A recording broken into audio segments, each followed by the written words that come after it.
This is an interview with George Barlin, former General Manager of Capital Television and Radio 2CA in Canberra. It's an interview for the 70th anniversary of the Canberra time. You must have come to Canberra quite early on, in the early 30s, or was it before that? No, it was the early 30s. It was early on. I came here on the 4th of February 1933, aged 16 and a bit, almost 17. Yeah, where from? I was born and reared at a little place called Lansdowne near Taree on the north coast of New South Wales on a dairy farm. I went to school at the little bush school, two-teacher school, and then went to high school at Taree. Sat for my leaving certificate. My father said, as you've got 6 brothers and I've got one dairy farm, you better find a job because you've got some education which your brothers haven't got. So we looked at everything that was advertised in the papers, and don't forget it was the middle of the Depression. Yeah. And amongst other jobs, I applied for that of a broadcasting cadet in Canberra. I'm not sure whether Canberra was mentioned anyway. Broadcasting cadet. Applied for the job and got it by mistake. It was a mistake because I came from Lansdowne. And Jack Ryan, who was the builder and owner of the original 2CA, which went on the air in November 1931, had advertised in the Sydney paper for a broadcasting cadet, and he got a flood of applications, of course, from kids, and he thought Lansdowne was Lansdowne Bridge near Liverpool, and so he sent a telegram to me to attend this interview, and was quite surprised when he found out that I'd travelled so far for the interview, and he said, if I'd known that, I would never have sent you a telegram. So he gave me a hearing and then said, well, I'm looking for somebody with the intermediate certificate. You got the leaving, so you're a bit more than I wanted. He said, you've come the farthest. He said, if you want the job, it's yours. Come with me to Canberra today. So that's how I started. Yeah. Very good. Lucky accident. I'm sorry? Do you think it was a lucky accident? Yes, it was a lucky accident as far as I was concerned, yes. Jack Ryan it was very complimentary later in life. He said it was the best mistake he ever made. I was the only employee. He was the boss and owner, and I was the kid around the place. So, but he ran an electrical shop, didn't he? Yeah, he had a shop at Kingston in Giles Street. It was known as the A.J. Ryan Radio, Electrical and Musical Service. He sold records and toasters and jugs and irons and radios and pianola rolls, all that sort of thing, gramophones, repaired radios. And in the back room of the shop, he had built an experimental radio station. He had been a ham before this, but then he decided that he would do some experiments on the broadcast band, and he built some equipment which indicated that he could do it successfully. Applied for and eventually got a license to run a broadcast station and built it himself in the back room of the shop. And it went on the air from 7:30 p.m. till 10 p.m. Monday to Saturday, and from 8 p.m. till 10 p.m. on Sundays. And that was the extent of the radio station. At that time, it played 78 RPM records, interspersed with a bit of advertising when he could get it, and not much else. And it grew from that, of course. And you moved, although the studio stayed there, didn't the transmitting move to Fyshwick? Yes. After a while, it's a bit hard to remember back now. Just a year or two after I'd started, he got a license to increase his power from 50 watts, which of course is very, very low power, to 500 watts. But a condition of that was that the transmitter had to be moved from the back room of the shop at Kingston to a place which had no population within a mile, or 2 miles, I think. No significant population. So that meant that he had to move the transmitter out of town. And in those days it was thought that the best place to erect a broadcast transmitter or broadcast aerial was on the top of a hill. So he searched around and he came across what was later known as Radio Hill, about midway between Kingston and Queanbeyan, opposite what was then the suburb or camp known as Molonglo, which is now Fishwick. And the transmitter was set up on the top of the hill near where Hindmarsh Drive crosses Canberra Avenue at the present time, where the lights are just up on the left as you come from Woden towards Fishwick. It's on the left on the little rise. It's got some pine trees on the top of it now, but not much to show where the old station was. But the studio really was at the transmitter for 99% of the time. And he still kept the back room of the shop as a studio, amongst other things, office, studio, come everything else. And when important people like the Prime Minister came to broadcast, they would go into the back of the shop, and whatever they had to say was fed over the landline to Radio Hill. But most of the programming came from Radio Hill. And you were the only staff, I take it. There was Jack Ryan and myself. He tried to run a business. He did run a business,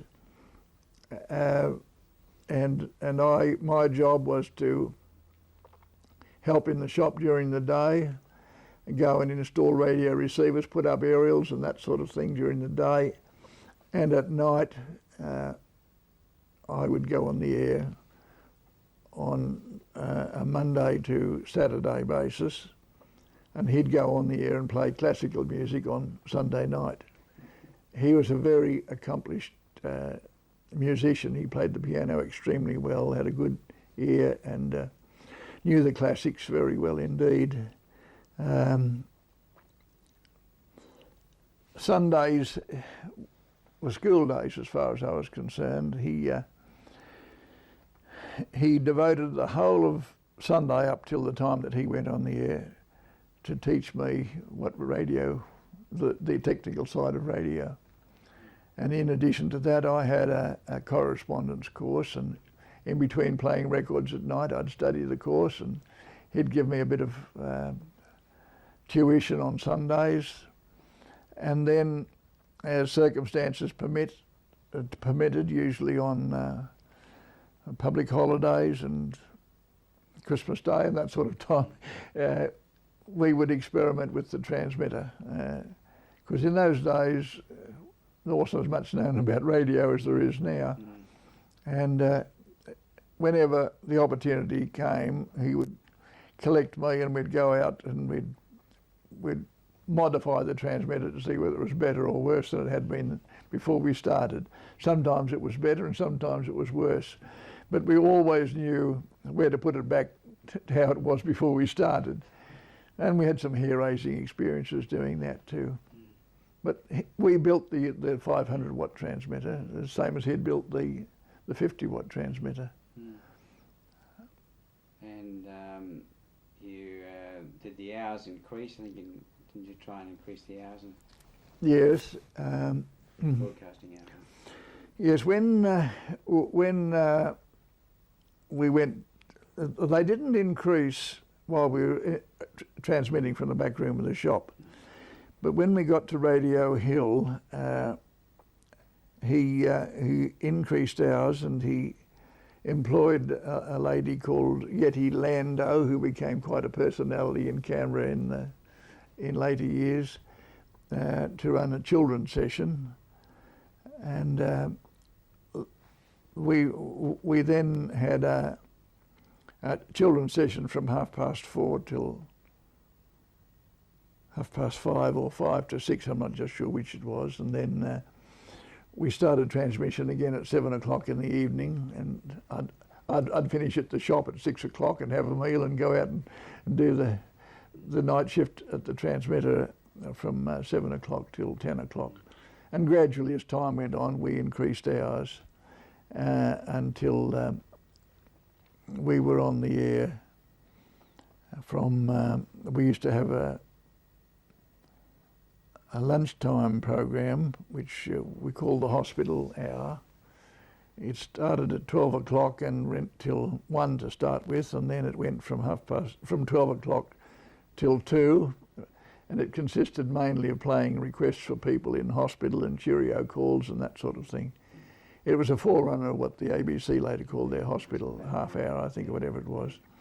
The trouble with that was that we got so many requests from so many hospitals that it was just impossible to cope with it all.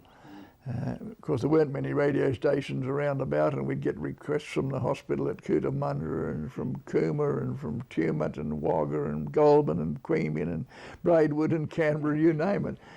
So we had a couple of hours there, and then then later on, Yeti Lando came to the end of her contract with Jack Ryan, I think because he could no longer afford to pay her, because there wasn't much advertising available in those days. And then he said to me, well, you've got a job now of filling in on the kids program. So I read nursery rhymes and that sort of thing for a few days or weeks, and I got sick of this, and I said, look, you've got some effects records, and I think we can make up a kids serial. And so that's what we did. We started this serial called Ben and Sam, and some of the old timers in Canberra might remember it. It consisted of an adventurous sort of thing strung together with effects records, and Jack Ryan initially, and later a fellow named Norman McGregor, who Jack Ryan employed and to help him in the shop when I became more involved on the radio station side. And we used to take 3 or 4 voices each and play these discs, and it was pretty widely listened to in those days. And when that started, we'd go on the air from, that would be at 5 o'clock, and we went on then from 5 o'clock till 11 o'clock at night, with the 2 hours, 12 till 2 for lunchtime. And then interspersed with all this, of course, there was the thing that most people find pretty hard to accept, and that was the air radio service that we conducted. You probably know about that. We used to go on the air in the mornings at 7:15, and conduct that service until about 8:15, when the plane would take off and be taken over or communication would be taken over by Melbourne. And then in the afternoon it would require us to be on the air for the aeroplane between about 2:15 until 3:30. That's why we couldn't increase hours, because we had this commitment to the aeroplane at 2:15, you see. And at 3:30, when the aeroplane took off, if it was on time, and later if it wasn't, if it was running late, I'd have to come into town and get a meal at 4:30 and be back to get on the air again at 5 o'clock till 11 o'clock at night. But you've heard about our stalking the aeroplanes down and all that? No. Haven't you? No. Oh, well, it's a long story. Back in the mid-1930s, I can't just tell you exactly the year. There were 2 I don't know, they're spectacular, but there were 2 notable air crashes. There was the Southern Cloud, and there was the Stinson up in the McPherson Ranges. Yeah. And the O'Reilly family, a fellow named Bernard O'Reilly, got himself quite noteworthy because he found the Stinson. Yeah. Of course, the Southern Cloud wasn't found until the Snowy Mountains people were down there building the dams. Well, because of these two crashes, the Department of Civil Aviation required that every aeroplane flying a commercial passenger service had to be equipped with radio. And about this time, Hollymans, I think Hollymans ran a shipping service around the Tasmanian coast and across to Melbourne, formed Hollymans Airways, and they used to fly across to Tasmania and between Melbourne and Hobart, or Melbourne and Launceston, somewhere there. But they also started a service between Sydney and Melbourne via Canberra. Now, these were small aeroplanes, originally twin-engine Dragon de Havilland Dragons, and then later twin-engine Dragon Rapides, and then later on there was the DH-86. Now, the first two aeroplanes took, I'm not sure whether it was 6 passengers and the pilot or 7 passengers and the pilot, and the DH-86 took 14 passengers and the pilot. Now, radio communication was a problem because in Sydney they relied on the maritime radio station VIS, which operated on a very long wavelength, and in Melbourne they relied on the maritime radio station VML, but there was no maritime service in Canberra. The only radio station here of any sort was 2CA. So somehow or other, I don't know just how it was arranged, it was agreed that Jack Ryan would provide the communication facility in Canberra for this aeroplane. The plane used to take off from Sydney about 7 or 7:15 in the morning and would communicate by Morse with VIS in Sydney until it got somewhere up around Bowral or Mittagong, somewhere there. And then it would call us first on Morse, and then as it got a bit closer on voice, and tell us how many passengers it had on board and what time it was due to arrive and all the other information, and ask for weather. Now, we weren't meteorologists, and but we read a book, and we knew that certain types of clouds were at certain heights, and we used to go out and guess the direction and speed of the wind, and we'd give this sort of information to the aeroplane, and he'd use this to land, and then when he took off, we'd communicate with him until Melbourne took over, and then in the afternoon we'd do the whole thing in reverse. Now, that sounds pretty commonplace enough until you realise that everything we said to the aeroplane could be heard by anybody who happened to be tuned into 2CA. They couldn't hear anything that the aeroplane said because he was on a different wavelength. So we used to repeat everything that the plane said for his confirmation. And everybody knew how many passengers the plane had, and Mrs. Barton, who was the agent in, I think she lived, firstly in Queanbeyan and later in Canberra. She had the job of going out to what's now the airport, which was just a paddock in those days, and she'd pick up the passengers and freight and take the passengers going to Melbourne or Sydney and so on. So everybody knew how many passengers, how much freight, and whether the plane was running late and so on. That was all right, except that, as you know, in the wintertime we get fog here. And that's when it got interesting, because if there was fog and we went out onto Radio Hill, if we were in fog, we knew we had no chance of landing, and we'd just tell him so, and he'd overfly and go off to Melbourne probably, or wherever. But if the fog was above us, and we could see to the airport, and you could see the airstrip from Radio Hill.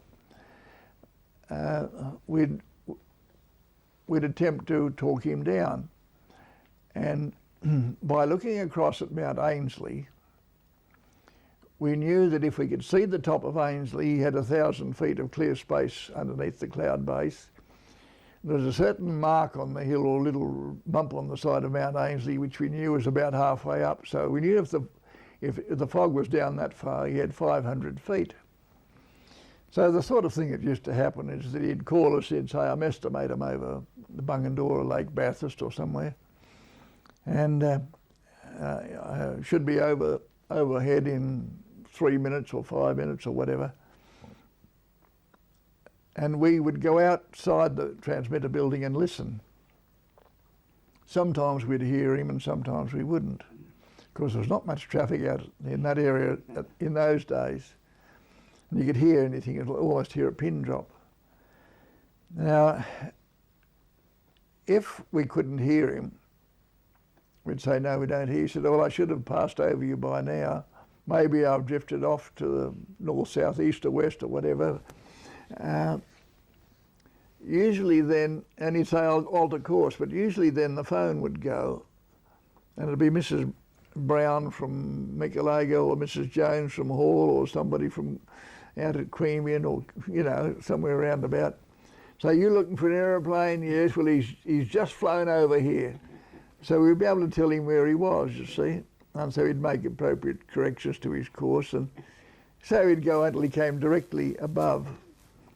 And he would always try to come in from the north or northeast, so that he was flying directly over us. And then we had to tell him the precise moment when he went over. And we'd tell him that, and he'd fly down towards Williamsdale or Royalla, down that way. And he'd say, can you still give us 500 feet? Yes. Or 1,000 feet or whatever it is. And he said, righto. And he'd fly down there for a certain time, I would say 3 or 4 minutes. And then he'd turn around, he'd do a 180-degree turn, and he'd come down through this, and we'd talk him right into the airport. And, you know, it was pretty hairy when you think about it, but we never thought anything of it, and he never seemed to be in any trouble. Yeah. There were 2 pilots. One was a fellow named Clary Scott, and the other one was Len Taylor. We did that for about 18 months at 2 years until they set up the air radio station down further towards Harmon and Radio Hill. It was there for many years until they moved it out to what's now the airport. Interesting sidelight on commercial radio. That's right, yeah. And then in 39, didn't you try and get a 24-hour Yes, service? yeah. What happened then was that Jack Ryan was trying to run a business, radio and electric business, and a radio station. And he had a foot in each camp, and he wasn't really being very successful in either. He was probably not a good businessman. He was a brilliant technician, and he had a very, very good teacher, and he had a lot of good qualities, but I don't think he had a lot of business ability. Of course, times were tough, and of course he had to compete with the Canberra Times for every advertising dollar, and the Shakespeares needed every dollar that they could get for their own needs, because they were having a tough time too. So I think that 2CA was the poor relation when it came to getting advertising revenue. Anyway, to cut a long story short, it was then decided that certain country stations, including 2CA at Canberra, would be given 2 kilowatts, which was a really big step up in power.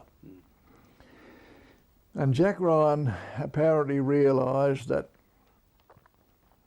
while he could build a 50-watt transmitter and he could build a 500-watt transmitter, the investment required for a 2 kilowatt transmitter with all the then new technology, and the need to put up a different sort of mast in a different location altogether, was quite beyond his financial resources. So he sold out to what later became the Macquarie group of companies. Good company. It was then he sold out to what was Denison Estates. It was a company which was controlled by the Denison family, who had started the Sydney Sun. Yeah. And they formed a company, Broadcast BSI, I think it was called. But anyway, it was later. It was what was later became known as the Macquarie Network, and they decided that they were really going to make their mark in Canberra, and they decided that they would build a new transmitter, get into the big time radio, and do all sorts of things which were much before their time. And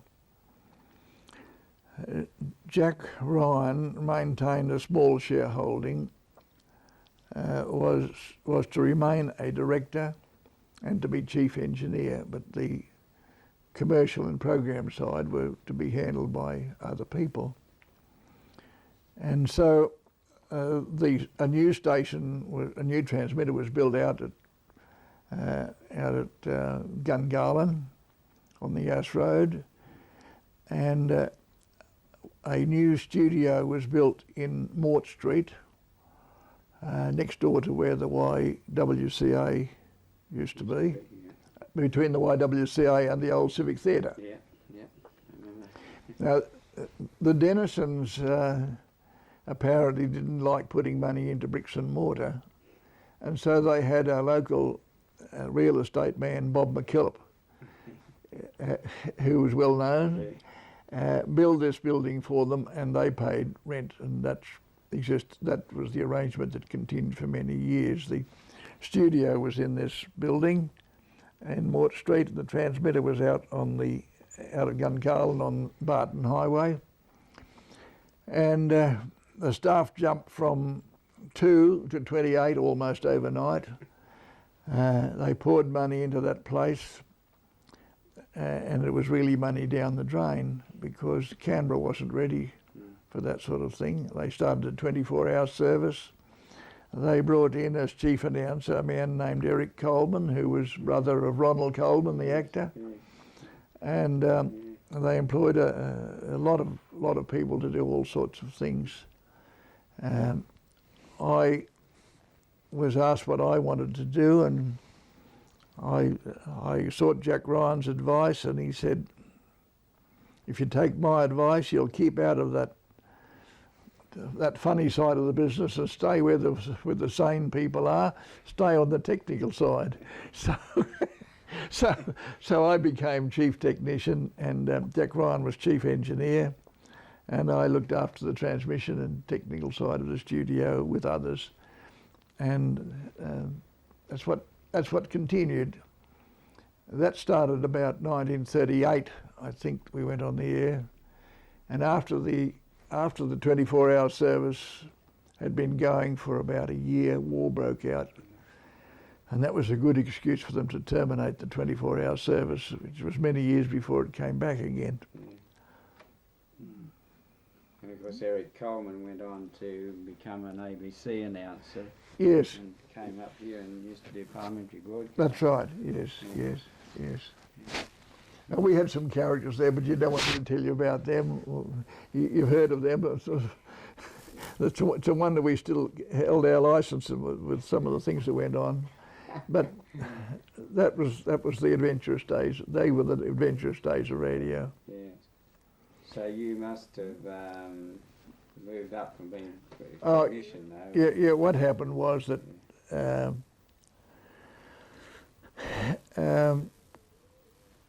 there was a call for people to go into, or partly qualified people or people with technical backgrounds, to join the Air Force in what was then known as radio location, later known as radar, and we had a team of technicians there. I think we had about 7 technicians altogether.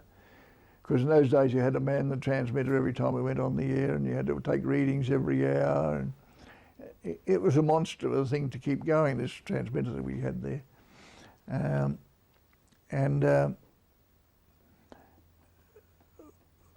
A couple of the technicians enlisted, and I went along to Jack Ryan and said, I think I'd like to enlist in the Air Force and radio location. He said, I'm not going to release you, because all broadcasting was considered an essential service, or the technical side was considered an essential service. I'm not going to release you. Well, that was that. I accepted that, and about 2 or 3 weeks later,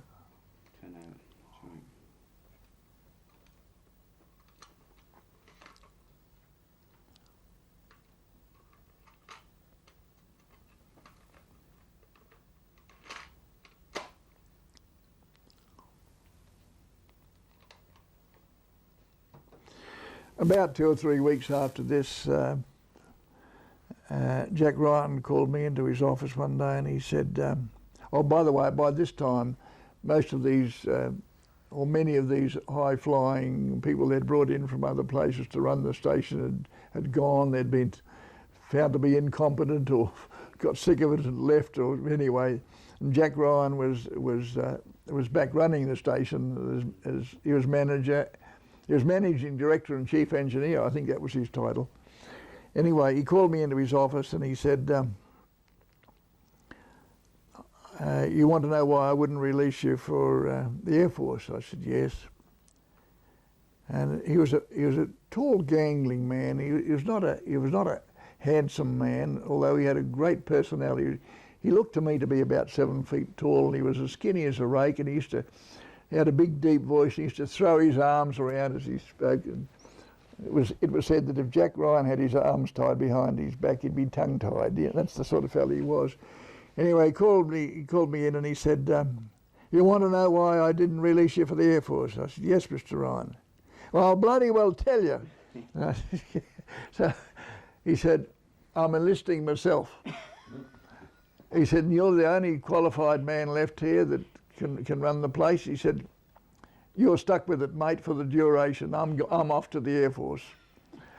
So that's what happened. And he said, Clive Ogilvie. Now, Clive Ogilvie was a man who,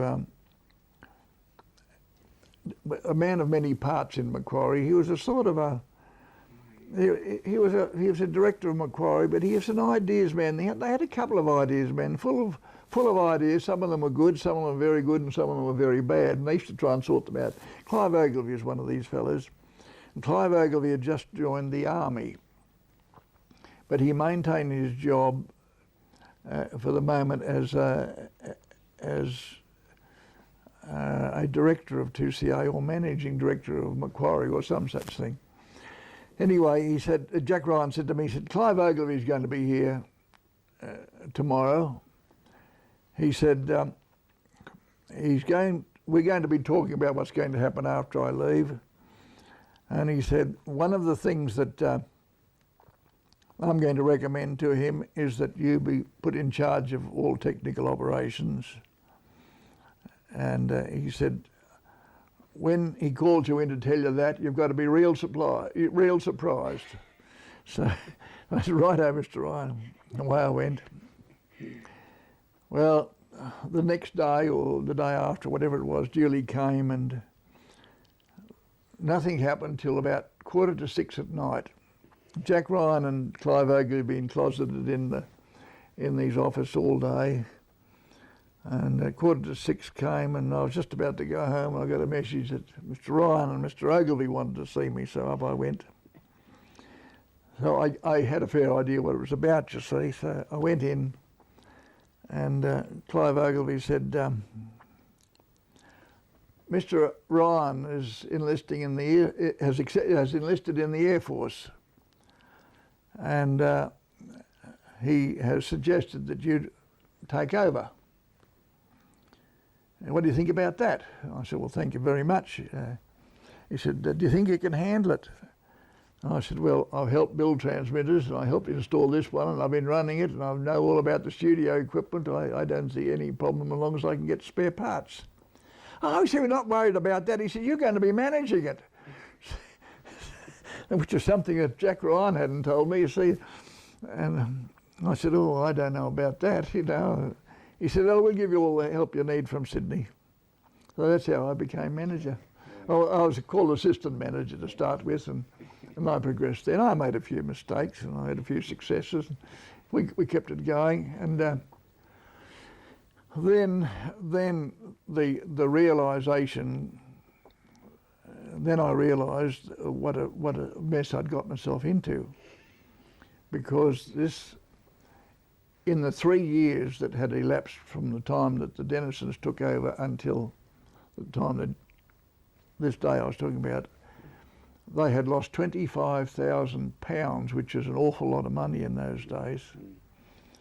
And Clive Ogilvy said to me, you know, the losses have got to stop. And we've got to have to make some pretty savage cuts to do that. Well, we said the people in Sydney will tell you what to do. Well, the people in Sydney told me what to do, but they didn't have any idea what they were talking about in many respects.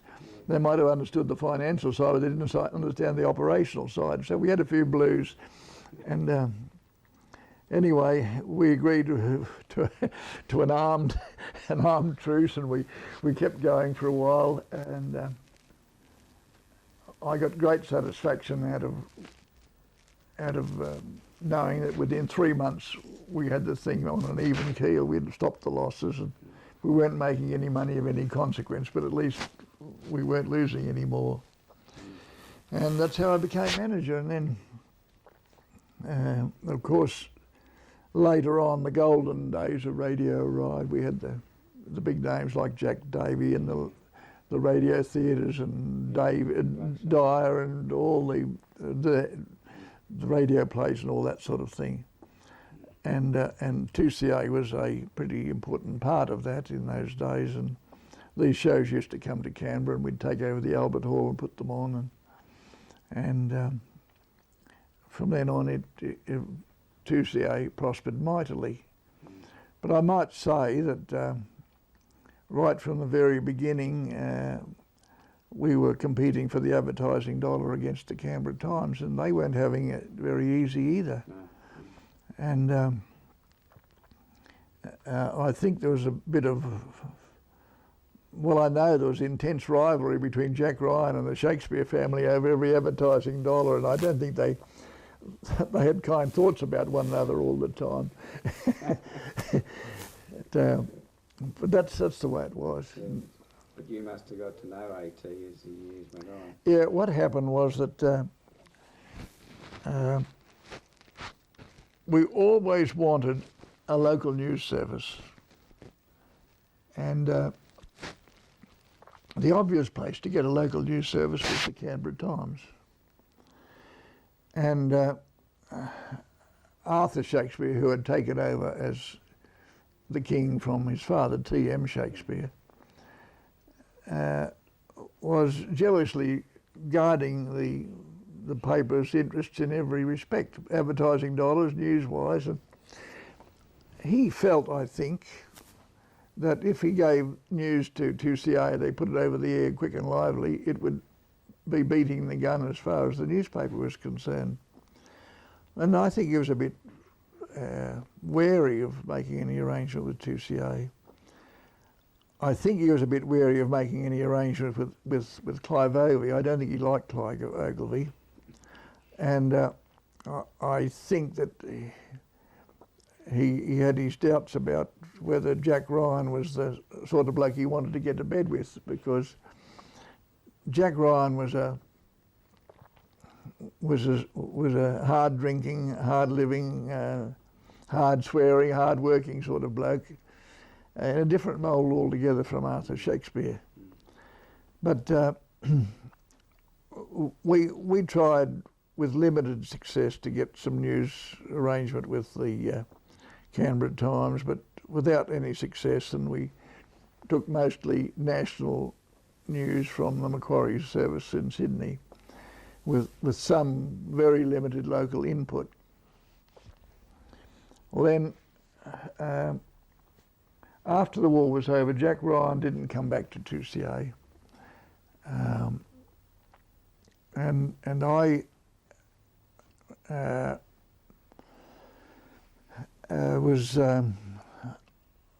I continued on at 2CA, and it was making quite a lot of money. And Clive Ogilvy, who was still after the war associated with Macquarie, was for many years afterwards, had an overseeing role over some country radio stations in New South Wales. The one at Young, and the one at Parkes, and the one at Mudgee, and the one at Lithgow, and the one at Wollongong. They weren't all owned by Macquarie, but they were Macquarie had shareholdings in them, majority shareholdings in some cases and minority in others, but they were all part of the Macquarie group. Now some of these stations were running very heavy losses, and so Clive Ogilvy came to me one day and he said, I want you to come over to Young with me and tell me what you think of the station over there. So I went over there with him, and while he was having a meeting, I looked around and saw what I saw, and then got in the car to come home. He said, well, what do you think of it? I said, it's a pigsty. He said, what's its good points? I said, nothing except its licence. he said, what do we do with it to make it work properly? And I said, well, you have to start from scratch.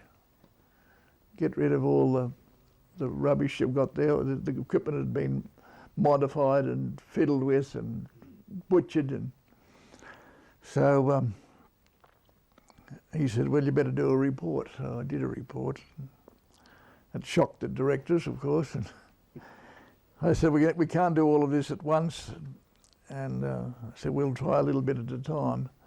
Well, I was lucky in that about that time, it was decided that the smaller country stations would also be given a higher powered licence.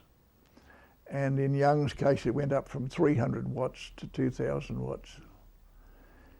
And because I had a technical background, I realised that this could be the lifesaver for 2LF Young. And I also had the idea that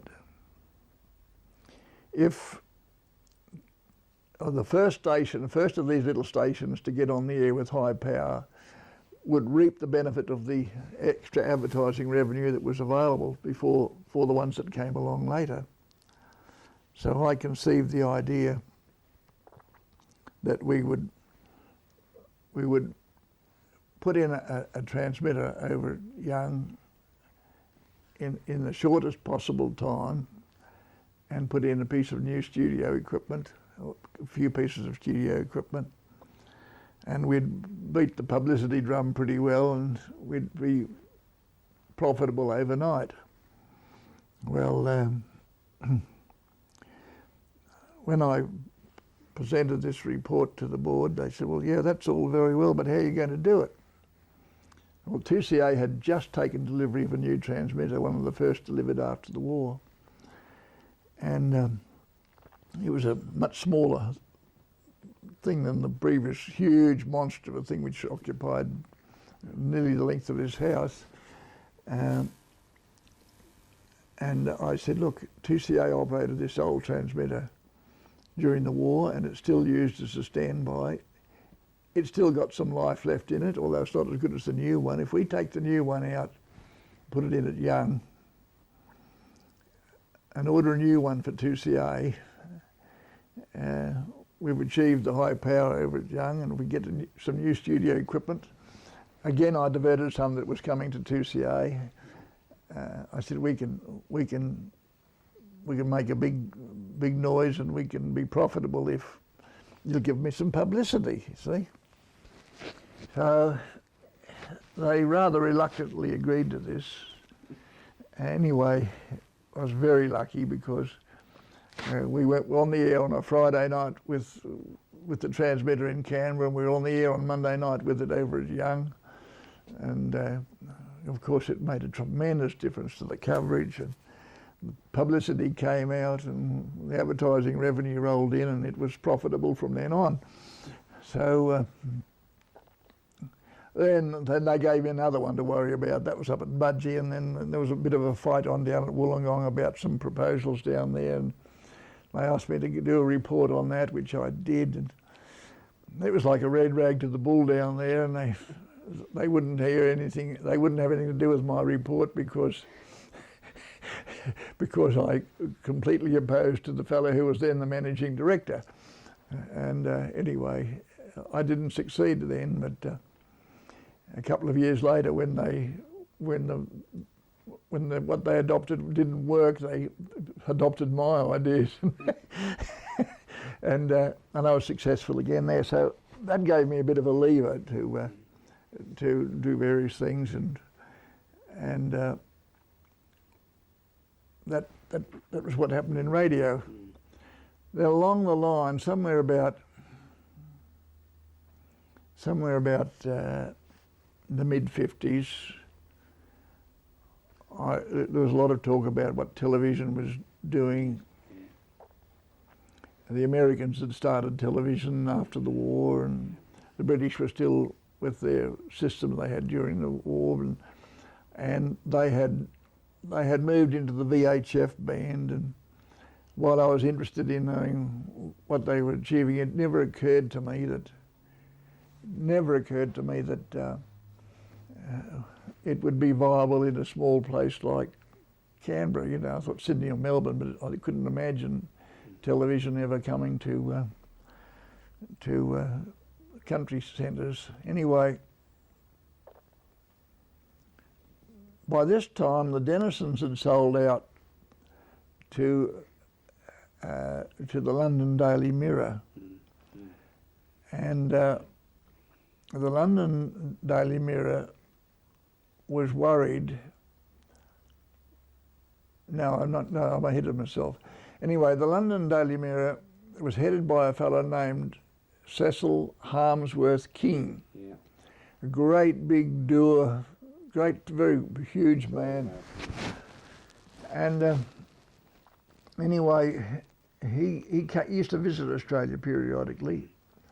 And one day, he and the chairman of Macquarie at that time, a fellow named John Patience, came to Canberra, and in the course of discussion, he said, Patience was giving me the opportunity, telling me about broadcasting in the bush, because I was involved in the country stations, you see.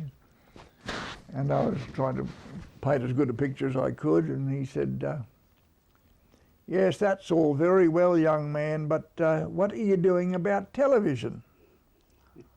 I said, I'm not doing anything about television because I don't think it can be viable in the country areas. What makes you think that? I said, well, I don't think we've got the population. He said, well, I wouldn't be too sure. He said, there's big developments occurring in television in England, and he said, you're talking about not being able to afford even the power bill for the huge power you've got to put in. He said, the new type aerials overcome all that. So I said, well, thank you very much. I'll do some thinking anyway. I made it my business to make some inquiries, and the more inquiries I made, the more I was convinced that maybe it was just possible. And so from then on, I picked up everything I could about television, and I could see what television had done to radio in the state capital cities. It had knocked them for six straight away. So I said to the board, look, I think somebody ought to go overseas and to America and find out what television's done to radio and how the radio stations are countering this effect. And so I said, yeah, that's a good idea. Why don't you go? So that suited me, you see. I went over and I had a look, and I could see that television was going to have a tremendous impact when it finally got really going in Australia, and that I'd seen some little country stations, and I had the idea that the country television stations could in fact operate the way that the country radio stations had operated, taking the shows from the Australian production from the metropolitan stations, but paddling their own canoe with the imported shows and that sort of thing. But that wasn't to be, because the metropolitan stations were controlled by Packer on one side and Henderson on the other. Henderson spoke for the Fairfaxes. I don't think the Fairfaxes had much to say about it, but Henderson wanted the lot, and so did Packer.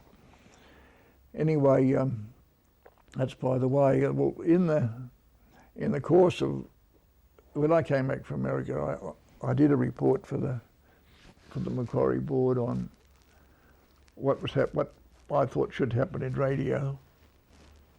But in addition, I did another very small report which I said that we could not afford to ignore television, we just had to get into it. And they encouraged me to make some more inquiries and keep myself up to date. And they realised then that by this time Cecil Harmsworth King and his London Daily Mirror group had sold out to ATV, which was the television company in London. And of course, with television company owning the Macquarie network, there was every encouragement to look at television. But by this time, the government had decided that overseas interests would not be allowed to have any more than 15% of any electronic media, which meant that 2CA, which was controlled from ATV London way back, or owned by they didn't take any part of the management, but it was owned back there, and we would only be allowed to 15%. So we talked about it, and they said, well, the logical way to go is to get the Canberra Times to come in. How do we get the Shakespeares on side, you see? And at this time, Arthur Shakespeare was president of the Canberra Rotary Club, and I was secretary for that year. Apparently Arthur Shakespeare took a shine to me in some way. I didn't know till later, but I was told later that he accepted the presidency on condition that I was the secretary. So we had a pretty close association for the year that he was president of Rotary, and we got to know and understand each other much better than had been the case with Jack Ryan and anybody before him. And the Canberra Times, I think by this time, was making a nice lot of money, and the tough old days were behind, and Arthur, I suppose, had got a little bit more mellow than he had been in his younger days. And so I talked to him one day about this, and he said, I've been thinking about television. He said, I've been thinking about approaching 2CA. He said, I think we ought to join forces, provided, and he made a couple of provisos which I won't mention here. There were a couple of people in Macquarie that he didn't want to have anything to do with, so provided they had nothing to do with it. So he said, I'll deal with you, and as far as I'm concerned, you're the spokesman for Macquarie on this. So from there on, it gradually developed. I was learning rapidly about the technical side and the operational side of television, because by this time had built up a number of contacts in America, and every week there was stuff coming into me. And I conceived the idea that we should run a very small, low-powered television station,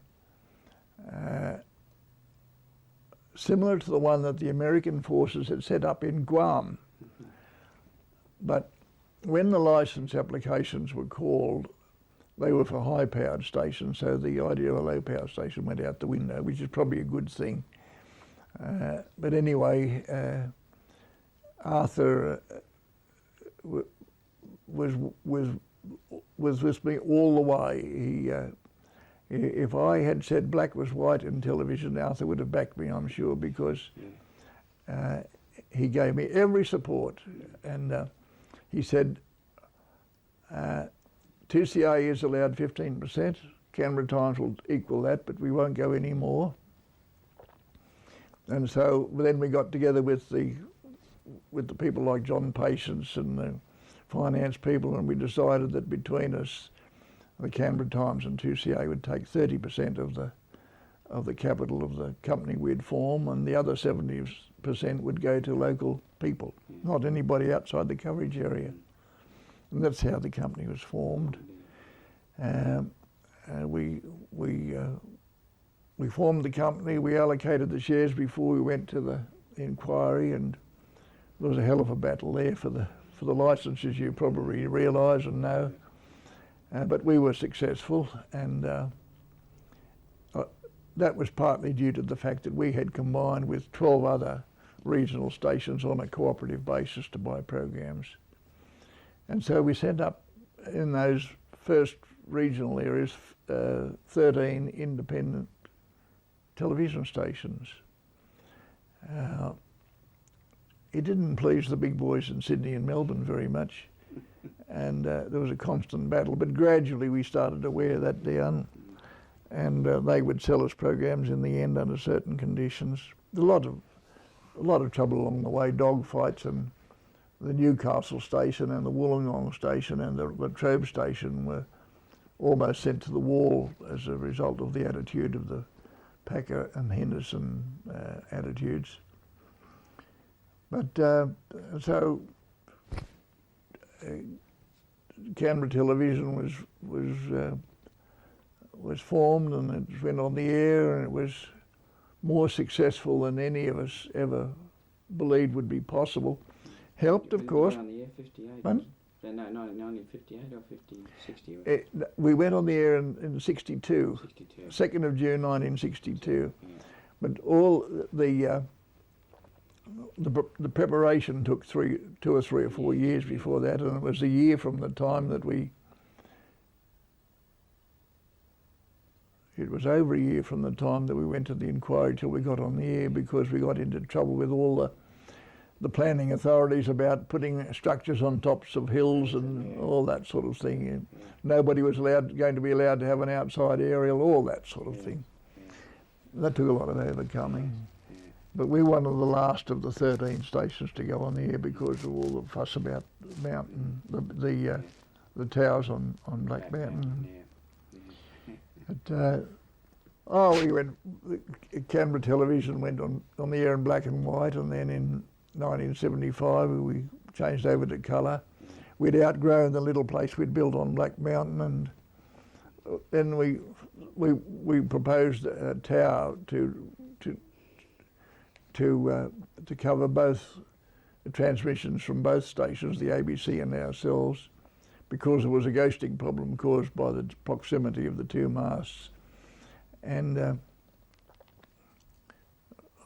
when we talked to the PMG about that, there was a lot of discussion, and they wanted to put up a much bigger thing than we proposed, because they wanted it to be the communication centre for all their microwave services and other things. And so they built the tower instead of us, and in the process of doing all these things, which took a lot of time, we put a new studio down in North Watson, not ever expecting that the government would legislate for the sort of television we've got today, which is really only a series of transmitters and programs fed from Sydney. Yeah. That's it. But of course, when the Canberra Times was sold to Fairfax, that's how Fairfax came into the television operation. Yes, yes. Arthur Shakespeare, I think all his life, he never mentioned this, but I think, this is only my opinion, Arthur Shakespeare, I think all his life was afraid that one of the big boys would come in to Canberra and start a paper in opposition to the Canberra Times. And he knew that his resources couldn't match those of the Fairfaxes or the Murdochs or the whatever. Well, apparently he saw one day, in his travels around Canberra, a big hole being dug in the ground in Mort Street, where something told him this could only be to accommodate the foundations for a printing press, and sure enough it was where Mr. Murdoch was going to establish his Australian newspaper. And Arthur had told me some time previously that if ever anyone, he had told all the big boys, Packer and co, that if any one of them came into Canberra in opposition to him, he would immediately sell it out to their strongest opposition. Well, of course, when he got whiff of what Murdoch planned to do, he sold out immediately to the Fairfaxes. And I think it's fair to say that Arthur had a pretty good relationship with the Fairfax family. He knew Rupert Henderson very well because they'd been cadets together, I believe. And I must say that the Macquarie people were very sceptical about our being able to. Am I too long-winded? No. Excellent. These are, I've got only 60 tapes or something.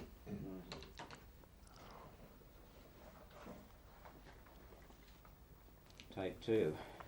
And we were talking about Arthur's relationship with with the Fairfaxes. I know that Arthur used to go and see Rupert Henderson and Sir Frank Packer quite frequently when he was in Sydney. I don't know what the relationship was between any of them, and I was never privy to any of the things they were discussed. But I do know that the Macquarie people were very doubtful whether we could, quote, wean Arthur Shakespeare away from the Fairfax interest in television when we were setting up the company to apply for the licence. And they said, look, it'll be almost impossible to convince Arthur Shakespeare that he should get into the boat with 2CA and Macquarie as against what the Fairfaxes will be doing. But I persevered, and Arthur Shakespeare, I know, used to be belted around the ears by Rupert Henderson when he went to Sydney, and was told that there was no way that an independent station could get programs, and there was no way that we could possibly succeed in getting a licence against the might of the Metropolitans and their buying power and all the rest of it. But each time Arthur came to me and expressed these concerns as proposed by Henderson, I was able to tell him what I thought we should do on the opposite side of the coin, and how I proposed to go about it, and how the group that I'd been instrumental in forming had been thinking about getting things. I must say that he never wavered. He asked questions. He quoted what Henderson had said to him about these things, but he put his money where his mouth was, and he stuck with us all the way through. And when the company was formed, Arthur Shakespeare I became chairman, and I was a director in the original thing, and then later when we became operational, I became general manager because it was considered to be not good practice for a director to be managing, and that management should be kept distinct from the board of quite separate from the board of directors. And I was very thankful for that at times, because sometimes one or two of our directors who came on the board later would start talking about programming, and that's a very dangerous thing for a director to start talking about the merits of this program or that program. And Arthur always said, look, programming is a management decision, not a director's decision, and that's the way it operated. And Arthur backed me on everything I ever wanted to do. He certainly asked questions about why we wanted to do it and how we go about it and why it wasn't better to do it another way, but never once did he waver.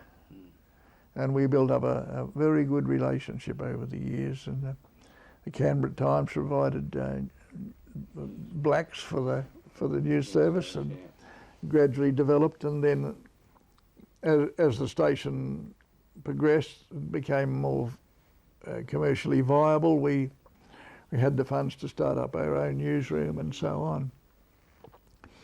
But I was very sorry when Arthur Shakespeare had his stroke and could no longer take an active part in it, because I owe a lot to him, and he did a lot. He did a lot to guide us in the sort of things that we ought to do with regard to the placing of the shares, the placement of the shares originally, and how we should go about things. Man of great ability and great integrity, I found him. Not fully recognised, though. Not fully recognised. He was a prickly little fellow, Oh, yeah. as we all know. But underneath that, he had a heart of gold. Yes. Yeah, the bark was a lot worse. Yeah. The bark was worse than the bite. Yeah. And once the bark had taken place, everything was different. That's right. Yeah. Go back to where you started. Yes. Well, then, and that's how when the paper was sold, that's how Fairfax obtained their interest in the television, Capital Television, and then of course they had to sell later when they bought the Herald and Weekly Times, bought 50% of Herald and Weekly Times. Yes, well, when the Fairfaxes bought the Canberra Times, of course they were entitled to directors. They had two directors on the board. They had input into the operation of the thing, but there was no wielding of the big stick. Say, thou shalt do this, thou shalt do that. If they had a point of view that I disagreed with, and I frequently did, it would be taken to board level, and they'd make a decision. And sometimes the Fairfax ideas were good, sometimes they weren't so good, and sometimes they were rejected. But we really operated independently for quite all the time that they were involved. They weren't passive shareholders, but they weren't domineering by any means. Well, newspapers were the same. Yeah. Well, you know what we they're. had no interference.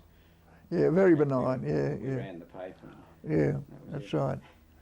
And I got to know John Fairfax. I never met the older. I never met Sir Warwick or Sir Vincent, but I got to know John quite well, and I liked him. He's been very helpful to me. And when I retired, at 62 and a half I retired. One of the things that I proposed when we formed the company was that we should not employ anybody after their 60th birthday, because I felt that television was such a demanding thing and it was young people's business that it would be better to plan for 60 years retirement age. And because I was the first one to come up, but when at that time we were just getting into colour, just about to get into colour, and so they asked me if I'd stay on for another couple of years, which I did until I was 62 and a half. Well, when that happened, Macquarie was having some troubles, and I was asked to go back into broadcasting as chairman of 2CA and director of Macquarie. And then at a later stage, John asked me if I'd like to join the board of the Canberra Times. When the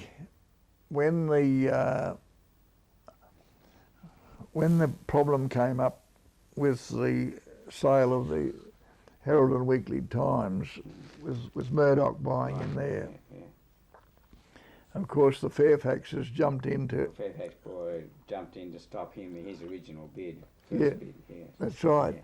Well, immediately they jumped in, it put them in breach of the Broadcasting Act. And from that day on, although the television interests were put in escrow for a while, their interest in QTQ Brisbane and CTC Canberra had to be sold. And it was then that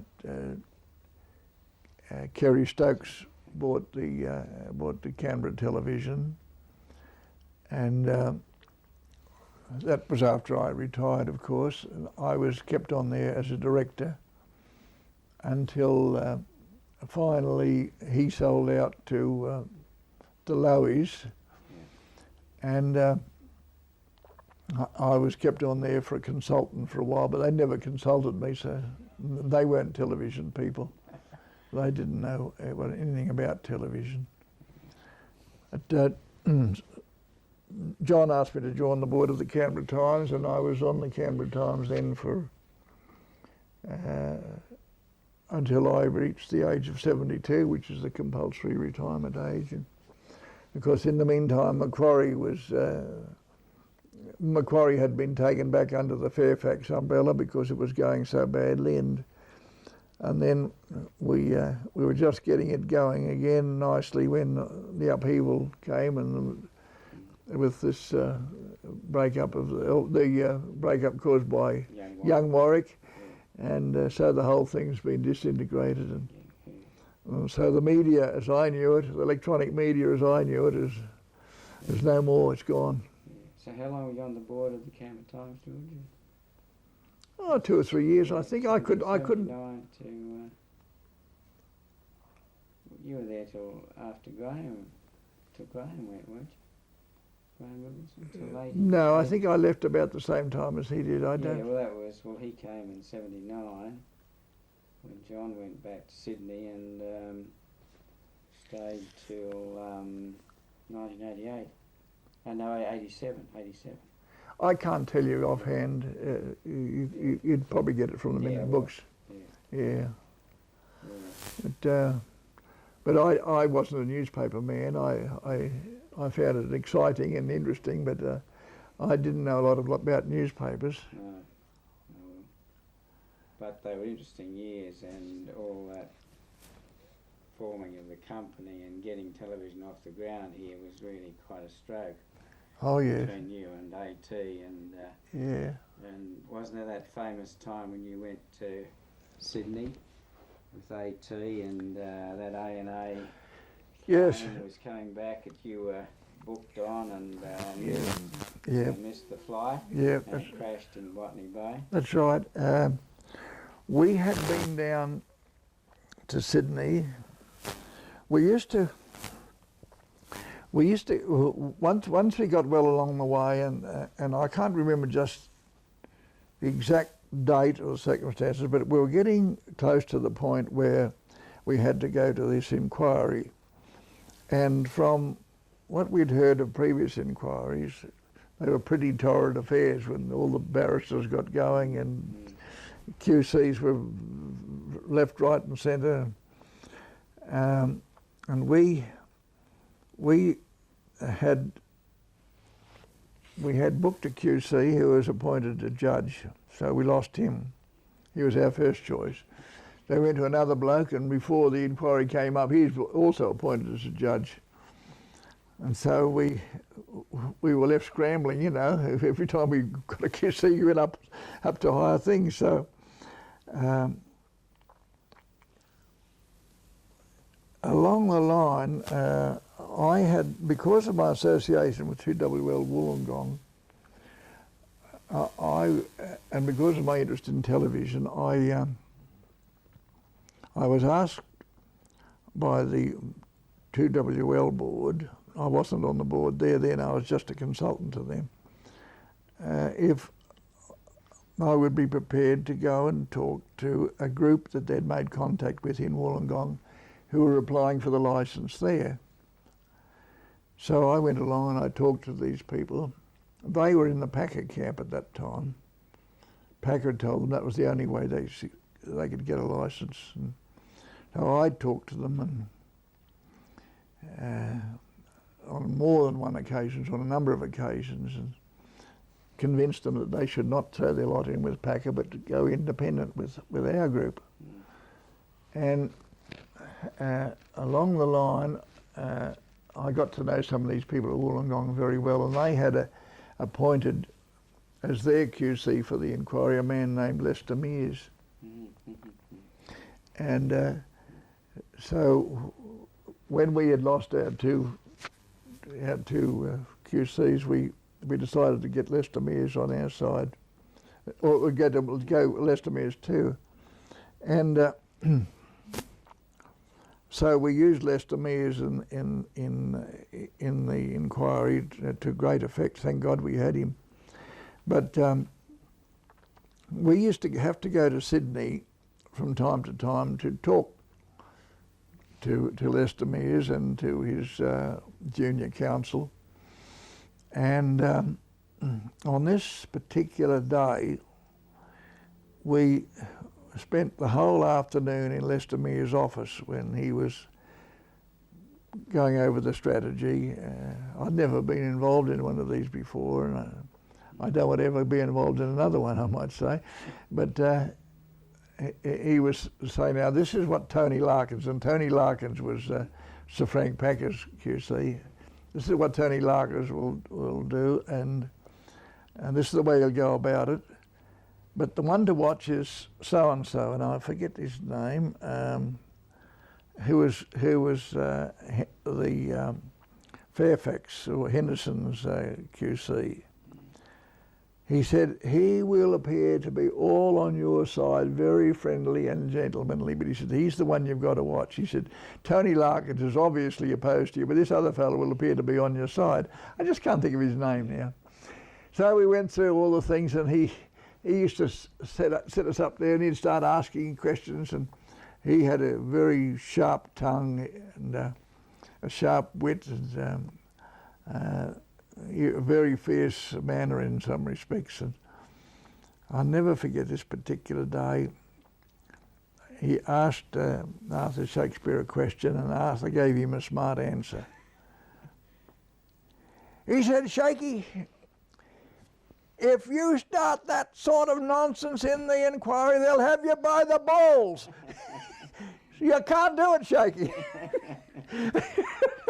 And so for somebody to talk to Arthur Shakespeare like that, you know, I thought, hello, we're in for a first-class blue here.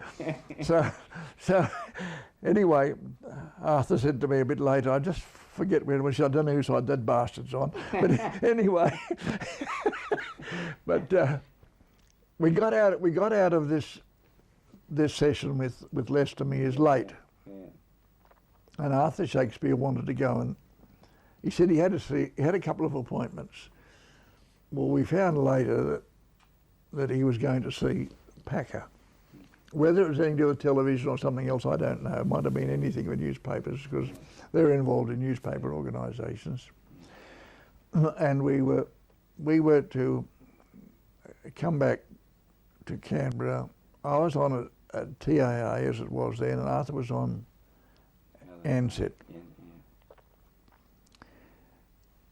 Because it was late, I decided to stay over to the next day. I wanted to do some, I might have had to report to Patience and Co at Macquarie, or I might have had other things to do. I can't remember the circumstances, but I stayed in Sydney unexpectedly overnight.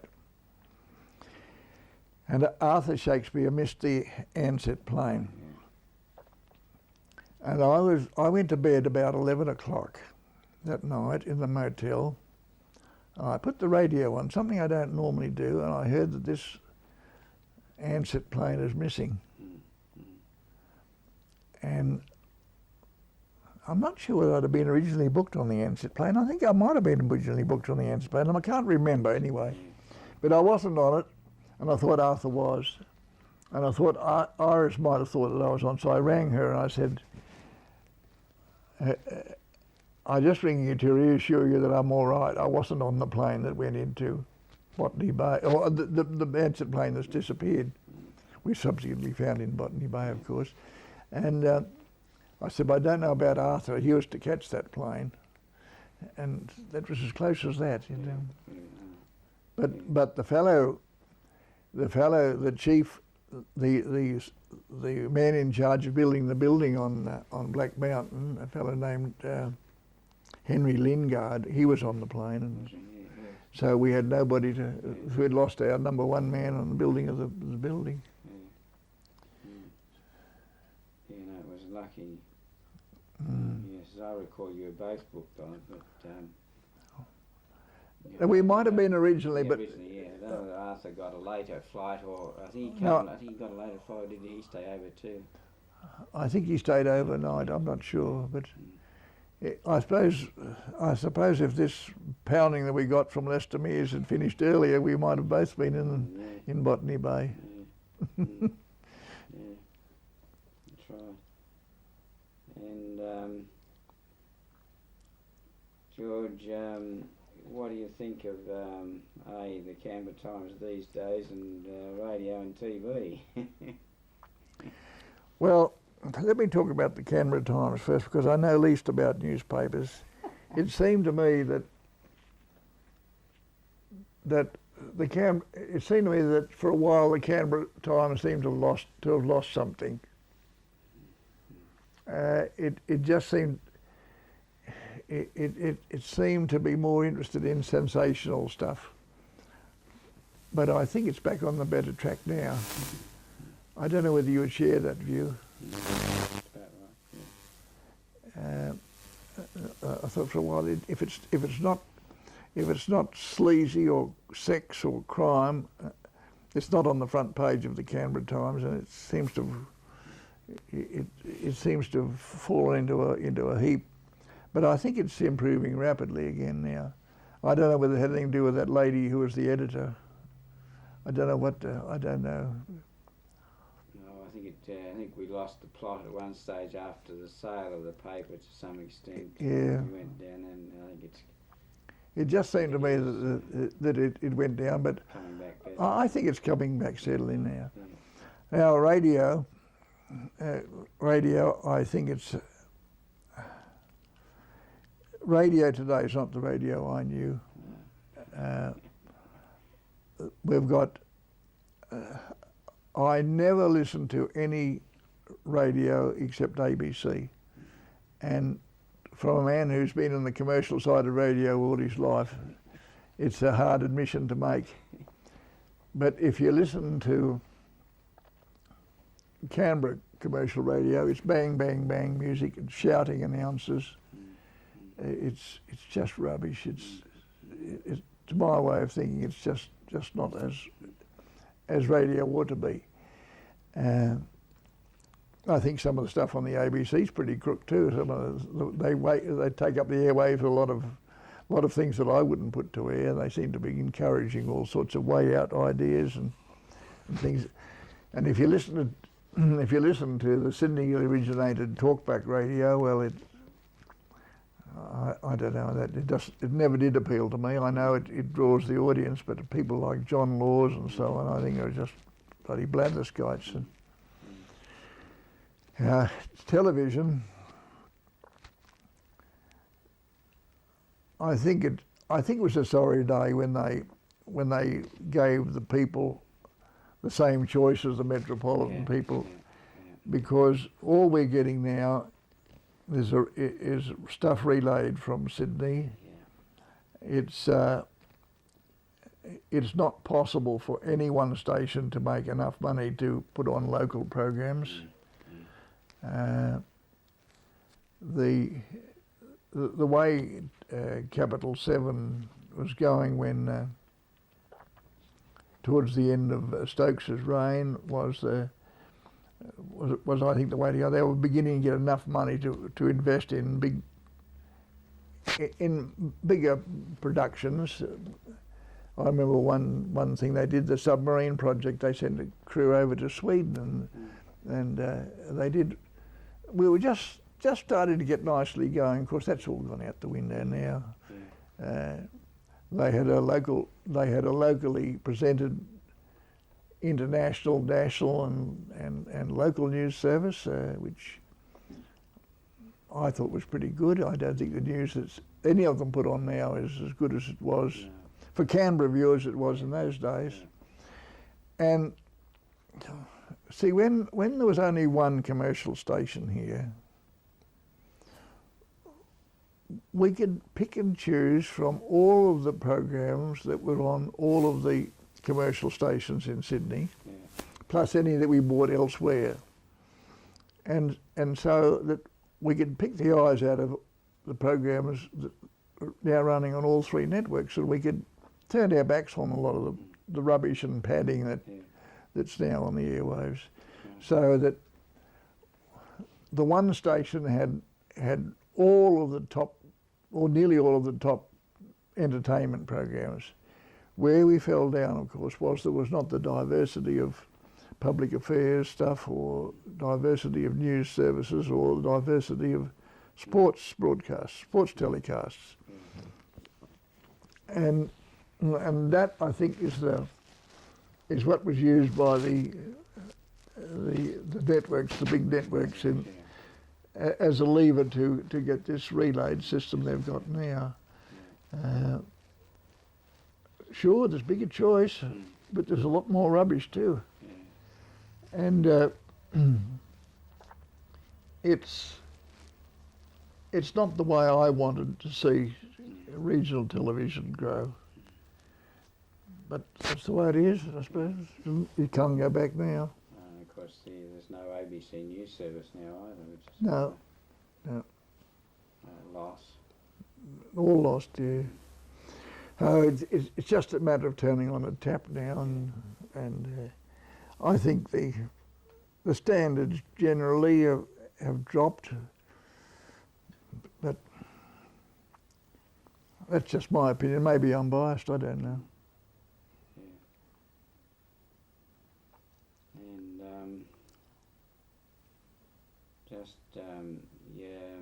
After you'd built the relationship with the Canberra Times, it grew steadily. Oh yes, yes, it was steady growth, yes.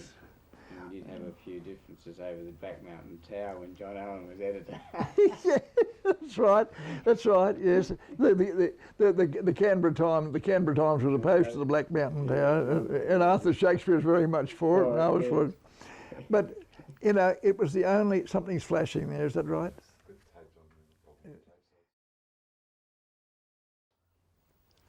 Yeah, the Canberra Times was opposed to buildings on top of the hills, and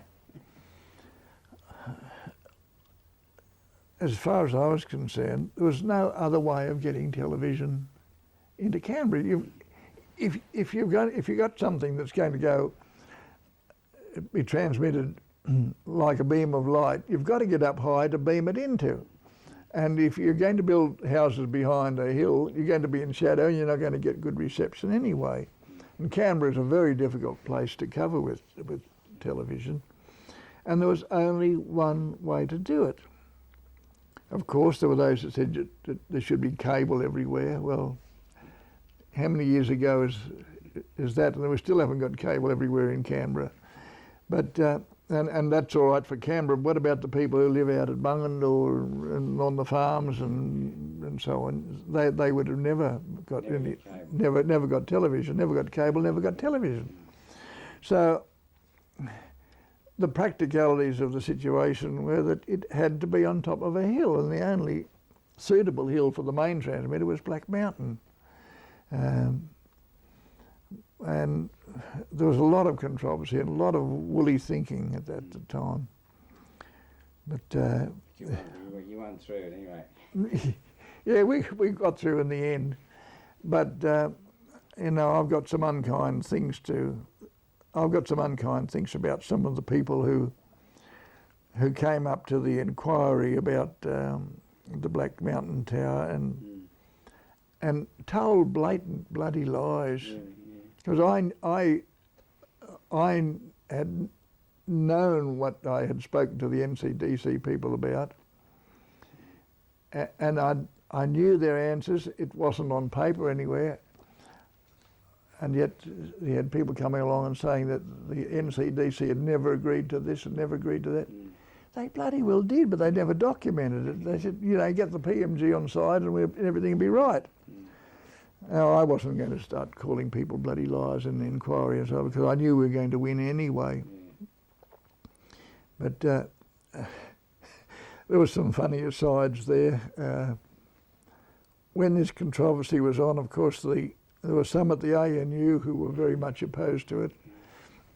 I'll never forget one day, I had a ring on the phone from a name I didn't catch. It was a very cultured English voice. He said, Mr. Barlin, he said, I'm ringing you in relation to the proposed Black Mountain Tower. This is after we were on there. We had the two masts up there in their studio up there. I said, yes. He said, you know, it's a dreadful thing. It's going to do this and that and the other thing.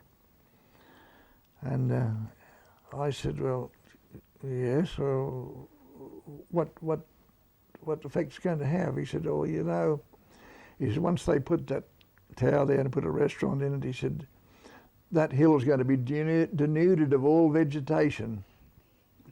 I said, why? He said, because they're going to, there's going to be water, there's going to be water, there's a lot of water to be used up there, and it's going to come down the side of the hill, and it's going to affect the roots of trees, and they'll progressively die, and it'll be a desert in a few years' time. And he said that the water drainage patterns are going to be disturbed significantly, and it's going to be a dreadful thing. I said, how much disturbance have you got to have to the water patterns to kill the trees? He said, oh, it's very hard to quantify, but he said, any significant change will kill the trees. I said, well, what happens if the water drainage in one area is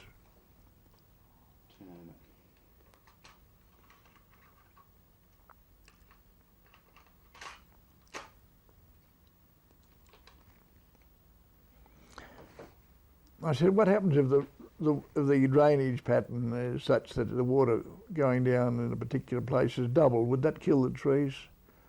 Oh, he said, I don't think I could be as specific as that. I said, well, if it was 5 times, would it? He said, oh, well, probably. I said, what happens if it was 10 times? Oh, he said, everything would die. I said, well, you had better come up and have a look at the outlet of our septic tank, where it runs down the side of the hill, and see how the trees are flourishing and enjoying every drop that comes down. Oh, he said, you're impossible. And clink. Yeah, that sort of bloody nonsense.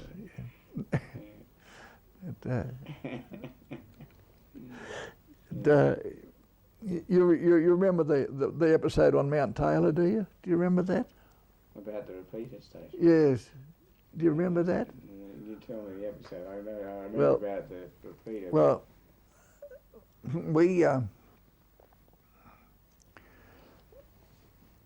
when we put the thing on Black Mountain, there was virtually there's very little out in Belconnen, That's right, yeah. and there was very little out beyond Farrer Yeah, and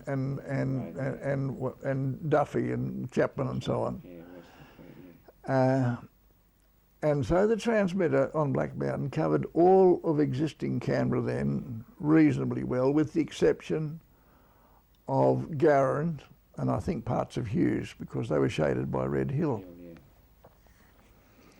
When the plans were formulated to extend Canberra down into the Tuggeranong area, it became obvious that there was going to be troubles with shading by Mount Taylor and these other hills around here. So we did some tests, and we confirmed that we'd need a translator on Mount Taylor, and if we put that translator there, it would do two things. It would not only look after the people down that way, but it'd fire a signal back into the people of Garran, you see, and overcome that pocket there. And so we put forward this proposal to the Australian Broadcasting Control Board, and there was some negotiation and tests and discussion and so on. We also approached the NCDC. Oh, no, can't do that. Well, how are you going to provide television down there? Oh, no, you can't do that. And so we hammered at them and hammered at them and hammered at them. And we eventually convinced them that that was the only way to satisfactorily provide television down there. But they didn't give us a lease. They were talking about giving us a lease, but they never got round to it. And we were getting cranky because the people out here were starting to occupy the houses and screaming about television reception. And here we were ready. We had the translator. It was only a little box about this big. We had it on hand. We had everything ready to go. All we needed was a license to operate and a lease. Anyway, we weren't getting anywhere, and we had been given approval by the control board to operate this translator, but we didn't have the license. We'd been given development approval. The chairman of the Australian Broadcasting Control Board was about to be disbanded, and it was to be replaced by the Australian Broadcasting Tribunal, another government department with a government instrumentality with a big stick, a bigger stick than the control board ever have, because it was a disaster too. But anyway, I knew the chairman of the control board pretty well, so I rang him up about a week before the thing was to be disbanded and he was to retire, and I said, look, his name was Miles Wright. I said, Miles, well, this is the situation. You're going to retire. The control board's going to disappear. There's going to be a new authority. You know how long it'll take to get any sense out of a new body. I said, what about issuing us with the license for Mount Taylor? It's not going to cost you anything, and the control board will disappear, and we'll have a license, and we'll be very grateful forever. He said, that sounds like a good idea. So he issued the license, I think on his last day in office. And so we then had a license to operate from Mount Taylor. We still didn't have a lease. We tried, we did everything we could to influence the NCDC without success. Well, one of the requirements of setting up a translator in those days, I suppose it still applies, was that satisfactory tests had to be achieved before you established the station. You had to put up a test transmitter and do all sorts of things. Well, we had a license and we had this translator, but we hadn't conducted any tests. So I went to the board and I said, look, it's just a ludicrous situation. We've got everything ready to go. We've got a licence. We can legally conduct tests. We haven't got a lease. But if we put this translator in a caravan and put it on top of Mount Taylor, we can do some tests better than any ordinary measurements. We can actually transmit programs and see what the results are like. And the board said, "Oh, geez, pretty, it's pretty rough stuff." I said, "Well, how else are we going to achieve it? We're not doing anything that's illegal. All that we're doing is perhaps trespassing on Commonwealth land with a trailer, but we can easily take that away." And I said, "Well, how are you going to get on for power?" I said, "Well, I've got a good relationship with Alan Jones of the ACT Electricity Authority." It was before the days of ACTW. I said, "I'm going to tell him we want to do some broadcasting from up on top of Mount Taylor. Will he run a temporary service up? Or he would provide a temporary service on a pole and we'll run it up the hill." And, all right, okay. Well, this is a deep, dark secret, see, so what we had to do was to run this power up the side of the hill in water pipe all the way to the mountain, from the pole down at the bottom of Mount Taylor, and we had to erect an aerial. Well, we only had to have a small one. We wanted about 20 feet high, 30 feet high, simple antenna on top of it. So we bought a telescopic mast down in Adelaide and had it delivered, and we bought a caravan and we set up all the equipment in the caravan ready. And so on a particular Friday,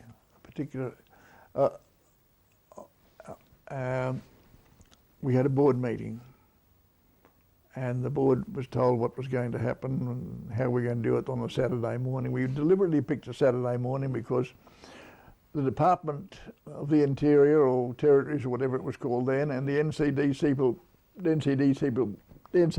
people would all be playing golf or whatever, gone away for the weekend. So if any action were to be taken, they couldn't muster up the necessary authority easily to do it. Alan Jones had put the power on this pole with an outlet on the Friday. We had a truckload of water pipe, semi-trailer load of water pipe in the backyard already. And on the Friday, I issued a note to all the staff saying that we were going to do this job with the greatest secrecy possible on the Saturday morning. That anybody who liked to participate would be free to do so and would be paid overtime rates. Those that didn't want to participate could decline. Everybody would be allocated a job to do, so that was fine. In the meantime, we had printed some report forms we'd said in effect that this test transmission would commence on Saturday about midday, that the actual time of commencement would be broadcast over 2CA, to keep tuned to 2CA, and that if they got satisfactory, when it had any reports to make on reception, satisfactory or otherwise, to please ring these numbers. And we got some telephones, extra telephones put in, and we had the switchboard manned. And we made arrangements with the Boy Scouts to deliver one of these leaflets to every household out in the Tuggeranong area and in the Gowran area on the Saturday morning. So it was all set up. We were going to start work at daylight, which is about, 4 or 5 o'clock in the morning, whatever time it was. And everybody knew exactly what they had to do. Everybody was given a photostat copy of the licence, so that if any of the rangers came along, they could produce this licence. Hey, look, we've got a licence to transmit from here. Who are you to say we can't? You see, because the rangers wouldn't know, wouldn't know the difference. Well, we started, but what happened, I think, and I'm not certain about this, but somebody leaked it to the Canberra Times. I think it was Ken Tisdall, the Fairfax director. I think he did it, but I don't know. But anyway, the Canberra Times came out with this story on the Saturday morning. That would have buggered the whole show if it had been any other day of the week. But anyway, we were up there before the sun, and I think by the time the sunrise, we were well on the way with it. Of course, there were trucks on the side of the hill. There were people running everywhere, and this thing was going up. And people, and the Canberra Times came out with a story, and people were ringing up. The rangers were up there, and they were confronted with this licence. You see, we'd covered every contingency, and 1 o'clock or thereabouts, she was on the air. And made the announcement over 2CA, and the phone went hot. People were getting television reception for the first time, and blah blah. It was a howling success. So on the Monday, of course, there were NCDC and everybody else was on the phone. And I said, well, you know, what's all this about? Well, we've got a licence to transmit. We haven't got a lease of a bit of land. We can't put up a permanent station, but we are required under the Act to do test transmissions. We're doing that. We're having test transmissions. And if you don't like it, of course, we'll pull it out. Because we knew bloody well what a hell of a fuss it'd be. Well, they still hummed and hawed, and then the vandals got into the act. Because every time there's any of these issues come up, the vandals get in, they get on land, and they started to create problems for us. So about a month went by. We were still doing our tests up there, you see. We were making no progress with the NCDC, and by this time the PMG are in the act, and everybody was in the act. So they tipped the vandals tipped the trailer over one night, and we had to get back up again the next morning and straighten it up again. And so we made an announcement that night that we had concluded our tests, that there had been a considerable amount of vandalism, and that we were withdrawing the test transmitter, and that unfortunately there'd be no service to the people of Gowran and Tuggeranong from then on.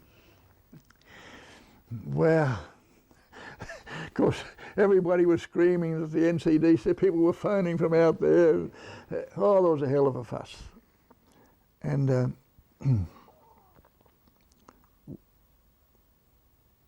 we were asked if we would continue for another few days or a week or something while they sorted this out. So we agreed reluctantly to do that. And then we were called to a meeting.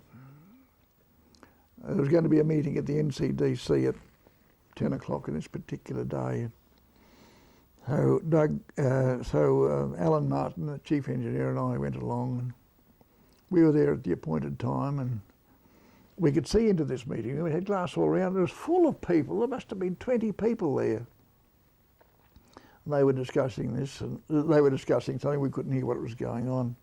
We guessed what was going on, and they couldn't make up their minds. So we said, we waited about three-quarters of an hour for this meeting that never eventuated.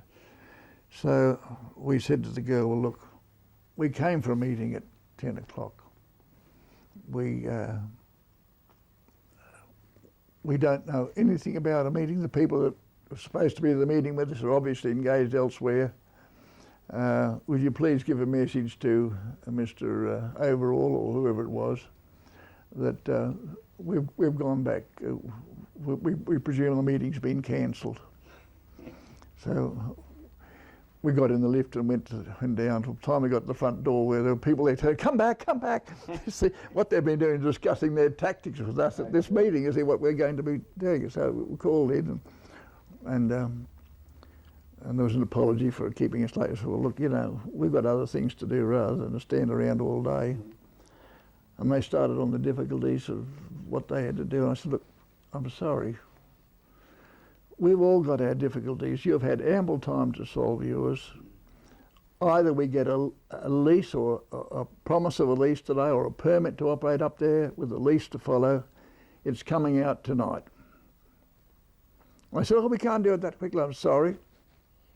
You do it now or there's no service as from this afternoon.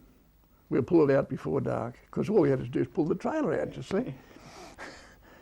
Oh, they twisted and turned, and I said, well, I'm sorry, that's it. We're not here to have any more fobbing off.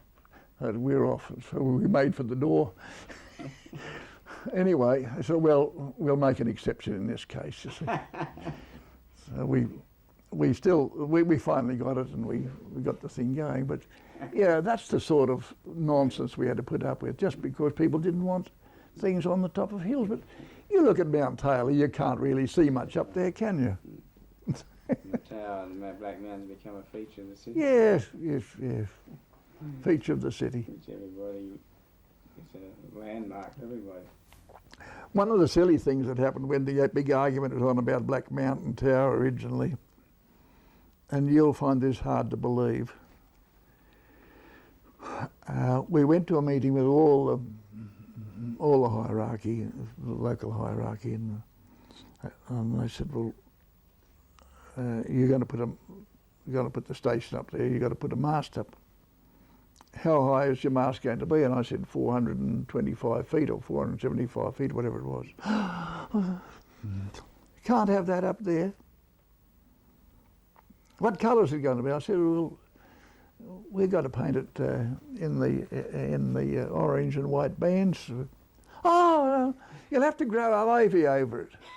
And I said, look, you can't grow ivy over it. You can't put red and white bands on the ivy. Oh, well, some right friend, he said, look, why don't you bore a hole in the ground and bury the mast? And that was said in all seriousness. Bore a hole in the ground and bury the mast. Can I ask a question, Mr. Barlin? When you first came to Canberra, and the Canberra Times was being published, did you read it, number one? What was your impression of it? And then the change that followed over the years? Has a little title as Serving the Nation, Serving the Capital, the Nation, whatever. Yeah. But it must have given the Canberra community a sense of itself. And then the radio did that, and then later television. Can you talk about that? Yeah, well, you've got to remember that when I came here, I was a schoolboy. I was straight out of school. I was not quite 17 years old. I was a bush kid. I didn't know anything about newspapers or radio. Television was something that you might have dreamt about in the wildest dreams, but I had no real knowledge of any of these things. And what I learnt was from Jack Ryan, and it was tied up in a nice little bundle. I was learning the technical aspects of radio. I used to work from 7 o'clock in the morning till 10 o'clock at night, 6 days a week. I'd go to school on Sundays. So I didn't have much time to engage in anything, any social activities or read much. But the Canberra Times was always regarded as the Bible.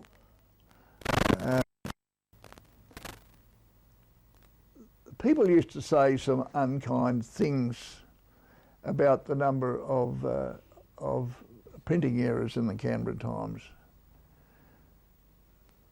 But they're still there today, aren't they? Still there today in many years.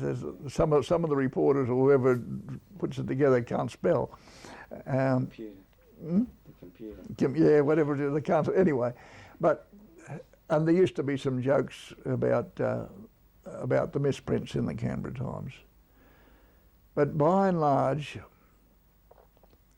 and Arthur Shakespeare used to hate anybody to draw his attention to the misprints. Oh, he used to get mad about that. It was an obsession with him. But T.M. Shakespeare, that's Arthur's father, was a man highly regarded in the town. He had been an MLC in the New South Wales, in the state of New South Wales. He was very highly regarded, and I think he tried to keep up a bold face, being more or less penniless, and his family likewise. But he was in everything that was Canberra. He was in everything that was for Canberra, and his vision was right. The only trouble was that Canberra didn't develop rapidly enough and in the way that he had, or that everybody had expected. The government of the day didn't or couldn't keep their promises about what they were going to do to Canberra, or do with Canberra. So, with hindsight, I think you could say the Canberra Times was before its time, but it was always highly regarded. It was the one paper, I believe, for many years, and you can correct me if I'm wrong, John, the one paper of all Australian papers that was sent every day, as soon as air services became available, to Australia House in London. And it was always read by the heads of departments first thing in the morning. What did the Canberra Times, what do the Shakespeares think about this? So it was always at the leading edge of public opinion in Canberra. And I did a lot to form public opinion here, I think. And a lot to influence people, high up in government, like prime ministers and so on, and ministers for the interior particularly, because in those days Canberra was under the control of the Minister for the Interior. And I believe it was very often, or he was very often influenced by what the editorial in the Canberra Times said on that day or the previous week or whatever. So the Canberra Times was always highly regarded, probably more highly regarded than 2CA. 2CA was a straight entertainment medium. It wasn't in those early days, 2CA didn't inform. It was an advertising and entertainment medium. And it took the place of the gramophone. And I don't think that you could say it did much more than that in the early days. The relationship between the Canberra Times and 2CA wasn't all that good at that time, as I've already said. I think the Shakespeares were afraid that the new radio medium was going to take some of their advertising dollars, which they could ill afford to lose. And I think Jack Ryan was jealous of the position held by the Canberra Times so far as advertisers were concerned. I know that for many, many years, JB Young's, which was the big departmental store, Canberra Queanbeyan, would not use 2CA, they only used the Canberra Times. And Jack Ryan used to get hopping mad. I can't get a bob out of H.G. Coleman. The Canberra Times gets all of it, And it wasn't for many years that we started to get a bit of the advertising dollar that came from JB Young's. So until the golden years of radio, which occurred in the later years of the war and afterwards, I don't think that 2CA did anything for the cultural life of Canberra or did anything to shape public opinion. But the Canberra Times did, right from the very inception. Does that answer your question? Yeah, what about television, CTC television?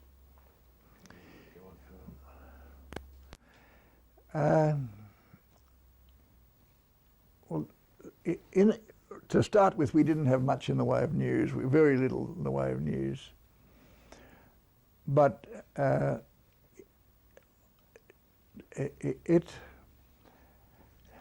it didn't just grow gradually like radio did. It mushroomed by comparison.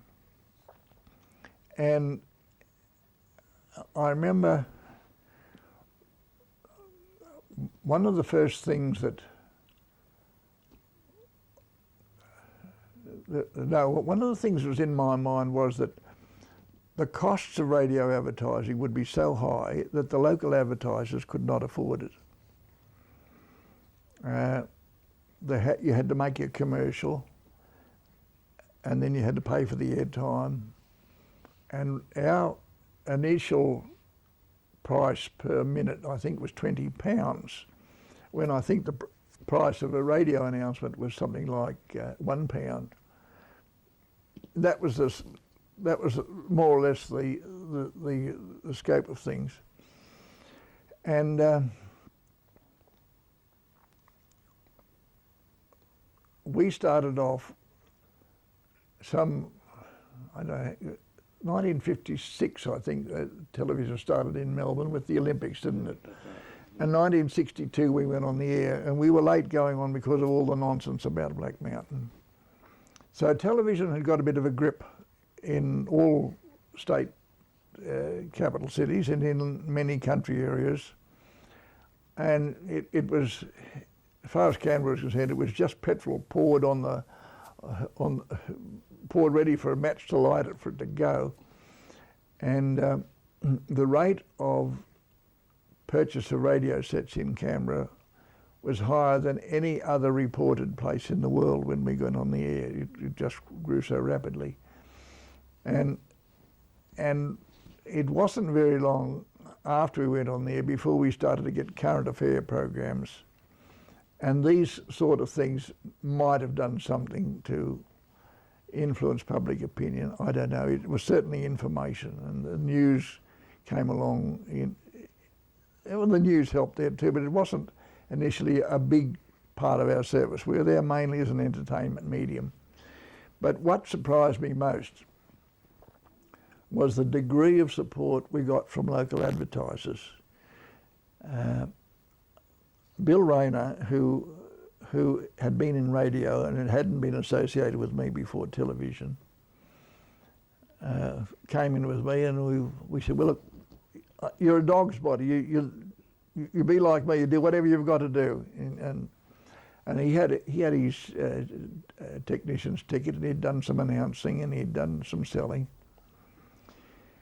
And we were getting near to the date of going on air, and he came to me one day, or I came to him, or anyway, we decided that it was about time that we went to see the local advertisers and say, now look, this is going to be for national advertisers initially, because the prices are so high and the number of viewers will be so small that it won't be worth your while to advertise. We don't want to take your money under false pretenses. Stay where you are until we get established with national advertisers, which seemed to me to be a logical way to go. Bill Rayner came back after he'd been to talk to the big advertisers on radio and newspapers. He said, they won't listen to me. I've come back with a pocket full of contracts. I said, how in the name of fortune are we going to put this stuff to air? How are we going to make the commercials? It's just impossible. He said, well, we've got to think that out, haven't we? So what we decided to do was to do live commercials in the studio. And so that's what happened. We had the studio set up, a set in this corner for J.B. Youngs, and one there for Rogers, and another one there for Anthony Hordens. I think we were here then, weren't they? Yeah. And then there was a lot of little fellows. There was a fellow named, his name escapes me. Anyway, he used to sell shirts, and he had a lisp, and I think he was a Lebanese or something, and he used to say, if you buy a shirt from me, you get a 30 shredder shirt % discount. See? And everything was live. There was no video. You got me, Kate? Yeah, no, this is good. Keep going. Anyway, there was no video recording or anything like that. So we'd have JB Youngson here and Rogers there and somebody else there. Oh, David Jones had just come there, and they were another.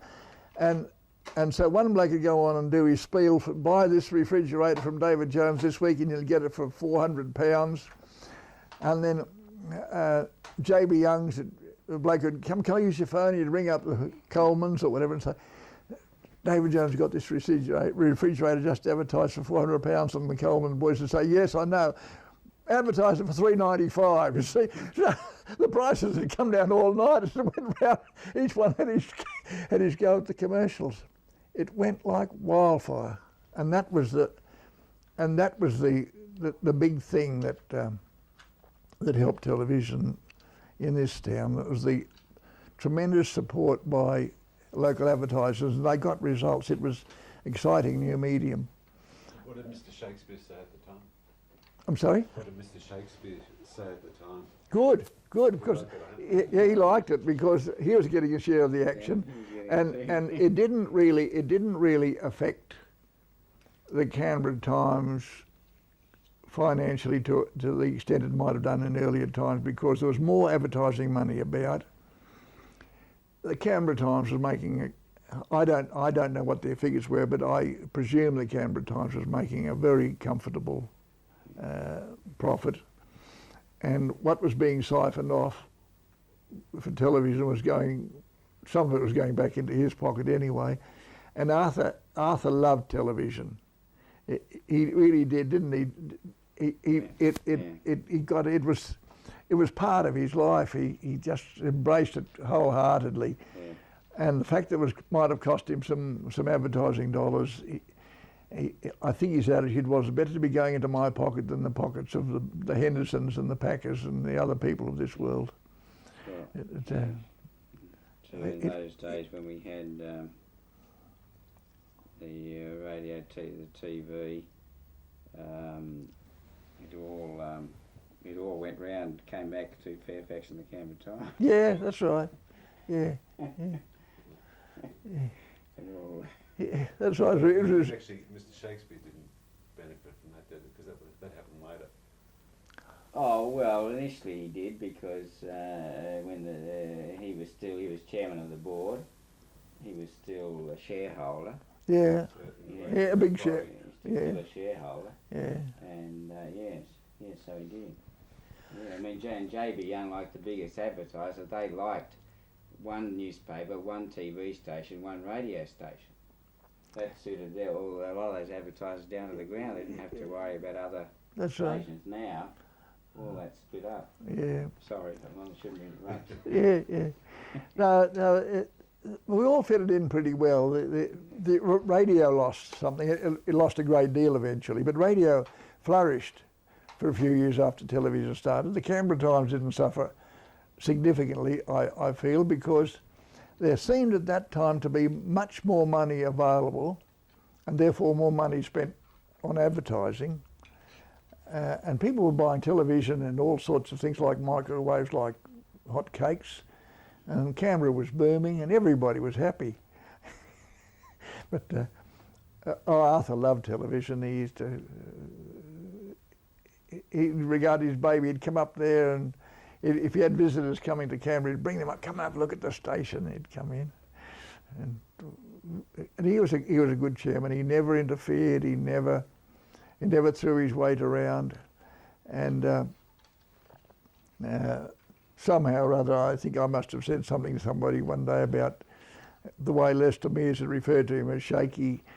So this got around amongst the staff, and the girls used to always refer to him as Mr. Shaky, you know, not Mr. Shakespeare, Mr. Shaky, and they used to love to see him come around. And he used to love being there. They all knew him personally.